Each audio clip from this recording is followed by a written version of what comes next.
Look, I know you're frustrated.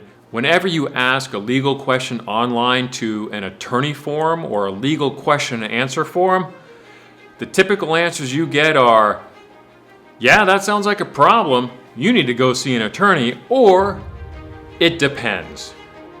Well, I'm here to answer the question how to ask a legal question to a lawyer to get a useful answer. So stay tuned, Bankruptcy Bailout Buddies.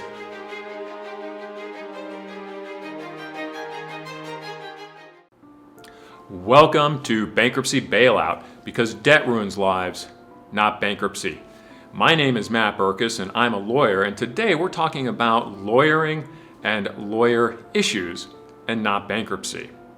And today we're going to address the question of, well, how to ask a question on an online legal forum to get a useful answer. Because I understand what your frustration is. Because most of the time when you go ask a question of a legal nature, the most common answers you're going to get are, yeah, that sounds like a problem. You should go see a lawyer. Or you're going to get some variation on, well, it depends. Now, the it depends answers aren't terrible, because if the lawyer takes some time to explain the situation, you will hopefully walk away with a better understanding of the problem. But the challenge is that law is complex. Legal information and legal advice is the application of law to a specific set of facts to determine a course of action. And that doesn't lend itself to the usual online interaction. So almost universally, most attorneys are going to respond to most questions with, yeah, that sounds like a problem. Here's what I think, but you need to go see an attorney. Now, I myself went back and looked. I've answered over 30,000 questions online over the years. And the best questions to answer are ones that are clear and concise, that ask a question and provide specific facts. But most questions are poorly worded or aren't asking the right kind of question in order to get a useful answer. So here, I'm trying to help you help yourself by giving you some tips on crafting a question that an attorney can answer that'll actually provide you, hopefully, with useful information. All right, so how do you do this? So, first of all, most online forums, you're going to have an opportunity, or you'll have a section where you write your sort of headline question, and then most of the time you're going to be given some space to write a description. Now, we get that your space is limited, but that's most online legal forums will have that. So let's start with the headline question. Your headline question should be, first, phrased as a question, but then it also needs to be specific so we can identify the topic area, and it should be about you. All right, so what you don't want to do is ask something like, I need help, or help me, or what should I do? That's too vague. I don't bother to really click on those unless I'm particularly bored or something looks interesting about that. But don't ask vague questions. Be specific about what you want to know. And this requires you to think about what you want to know. So the advice here is, before you start writing it down, really think about, well, what is it you want to find out exactly? And most commonly, it's you want to find out something that's going to help you take some sort of course of action, or make a choice on some sort of course of action.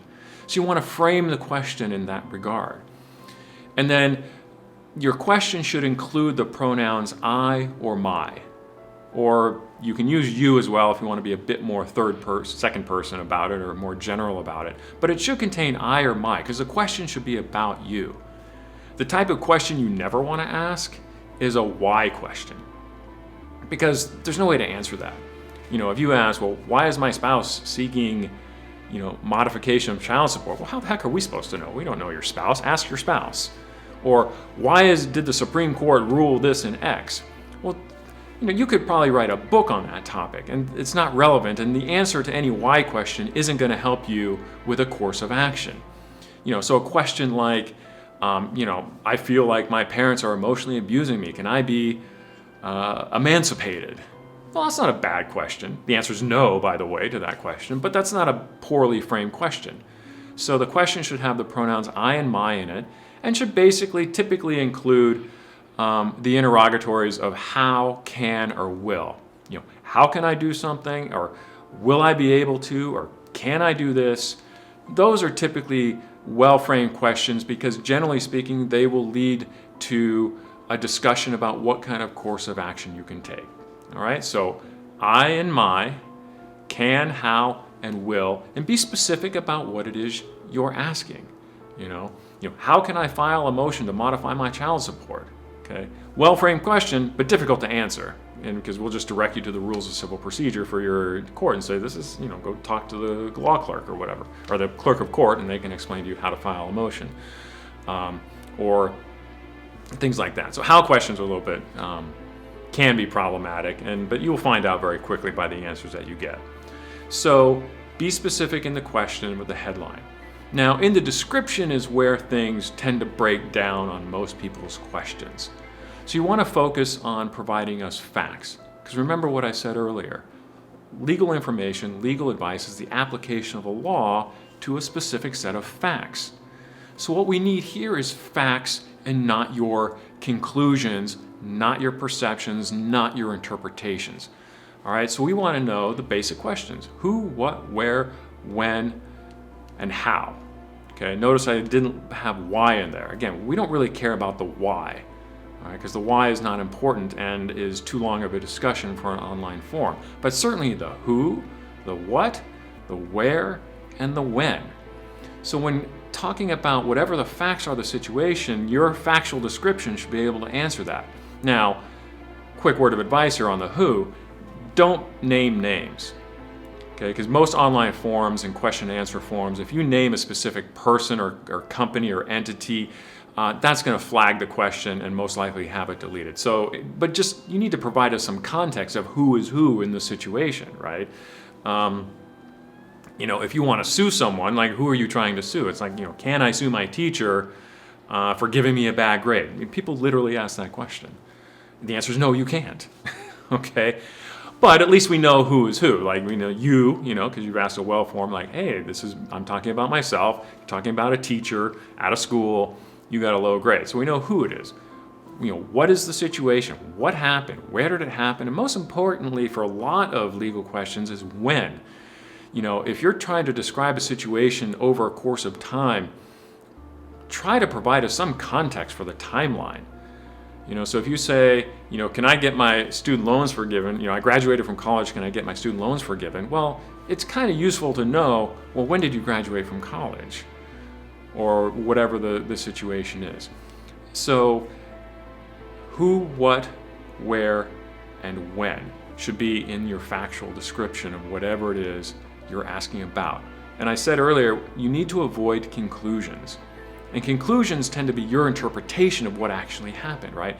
So trigger words like bullying, abuse, criminal activity, if those are conclusions that you're drawing, you're already defining what the behavior is, but we don't know what the behavior was, right? So if you're saying, if your question is about, your son being bullied at school, well, you saying your son being bullied at school doesn't communicate anything to us. We don't know what it is you're talking about. For all we know, that could be anything from, someone gave your son a mean look to someone beat the crap out of your son, right? It could run the whole gamut. We don't know what you mean by bullying. So that's why I say, try to be specific in your factual description. Describe what happened. What is the situation? Where did it happen? When did it happen? Who was involved? Okay, so that's for your description. Okay, and again, be objective, be factual. Try to take yourself out of the equation and understand that, we're looking at this thing from a screen. Okay, I often refer to it when I answer questions like, hey, we're on the other side of the screen here. All we have is what you wrote. You're living the situation, and there's a lot of background that we're not going to have access to. All right, so you got to be clear and concise in what you write in order to have your question answered so you can figure out a course of action that you can take. So it's very important for you not to draw conclusions. And it's very important for you not to assume that you know what the law is. I mean, I will rarely answer questions where it seems like the person is already has an expectation or already thinks they know what the law is, right? If you say, well, I already understand that FERPA protects educational records in this way, well, 9 times out of 10, whatever that interpretation is, you're probably wrong.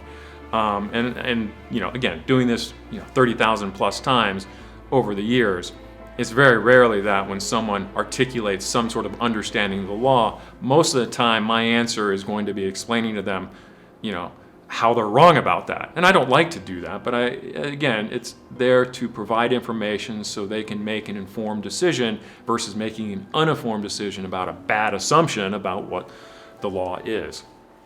Okay, so again, application of law to facts. Be factual, be objective. And then the other thing that often comes up in these questions is, usually, legal issues are about disputes. So there's always another side to the story. And you're giving us one side of the story. And again, a lot of times I have to answer like, well, okay, that's what you said, but what's the other side of the story here? Have you even talked to the other side? Because a lot of times my advice is to people like, well, okay, that's great that happened. Have you talked to this other person? Have you tried talking to your ex-spouse? Have you tried talking to the teacher? Have you tried talking to the creditor or whatever the issue is, right? So as best as possible, try to come to the situation and give us some description of, well, what position is the other side taking in this? I mean, we get that they're probably opposed to you, but it's helpful to be a little more specific so that we can understand, like, well, what are they saying? Like, again, back to my bullying example, I field a lot of education law questions recently. So, if you're having some issues with getting your child an individual education plan, and you're saying, I've done this, they really need to be, they're doing this and they're not doing this. It's like, well, I have a feeling that if I were to go talk to the school, I'd get a very different version of events. So part of your description should include something about what the other side is saying or doing. Because as I said, if I go to the school, or if I go to the other side, I'm probably going to get a different version of events. And so you want to try to include that different version of events or a different version in some manner so we have a better understanding of the context. Now, you may not always know what that is, but again, if you go to the school and you said, I requested this specific accommodation, and they said no, well, what did they say when they said no? What was the reason they gave? So that way now we understand your position, and at least we understand what they told you, so we can give you a better framed answer for helping you understand what you can do next. Okay? So if there's 2 sides to the story, try to give us some inkling as to what the other side is saying or what their version of events are. And then lastly, and for the love of God, please use spell check. Get some sort of grammar app to help you organize the description and the question. Because nothing will make us not answer a question than seeing a question that is a block of text without any capitalization, without any punctuation, and numerous spelling errors. I mean, it just comes across as gibberish. We can't even figure it out, and I'm not going to take the time, because I do this in my free time, to sort of plow through something that is unreadable. So do try and do try to write, well. Okay. So this you should try to avoid using, or you should try to avoid writing these things from a phone or a tablet, right? Because we have a certain way of texting. We tend to leave out articles. We tend to leave out punctuation. That doesn't translate well onto an online form or question and answer form. And certainly spell check, proofread your question and your description, because again, it allows us to help you get the information you need to make an informed decision about what sort of course of action you might take under your circumstances. And part of the grammar thing is paragraphs are your friend. Assuming you have enough room, do divide things up into paragraphs. Again, no one wants to read a dense block of text. Most paragraphs should only be 4, 5, 6 sentences at most. So, be concise. Please use good grammar. Please use punctuation and capitalization. Use sentences. Commas, semicolons are not your enemy. They are your friend. And try to at least do a cursory spell check. Now, I get guilty of this too. I mean, I'll sometimes not necessarily proofread my answers too well, and I go back and be like, oh, why did I misspell the word or misused a word here and there. So I don't claim to be fully innocent in that regard. But there's certainly a disturbing trend in the last few years, certainly, of questions being written that are just incomprehensible. And sadly, some of these are coming from college students, college-educated people that don't know how to write. But again, so to sum up, how to ask a question that will allow a lawyer to answer it so you get useful information. Well, in the headline, write a question that is specific and about you. In your description, answer the questions who, what, where, and when about whatever it is you're describing. Don't use trigger words or adjectives. Okay? Describe what happened. Don't use some sort of conclusionary word like bullying or abuse. Don't make a legal conclusion. Okay? Just describe what happened. Be objective. Okay? Try to provide as best you can and as short as you can what the other side said or did, so we have some understanding of the context of the dispute. And then lastly, try to write well. Use decent grammar, use punctuation, and spell check your writing. So I hope this video has helped you understand some of the challenges and issues that we face when we try, in good faith, to answer your questions online.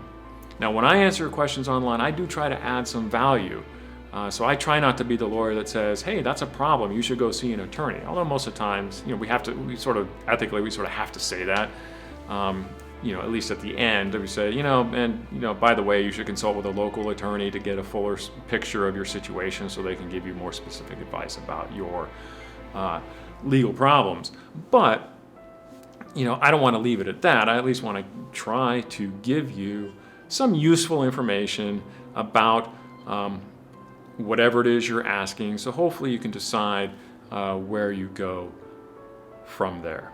My name is Matt Berkus. I'm a Colorado-based bankruptcy and debt relief attorney. Best of luck to you.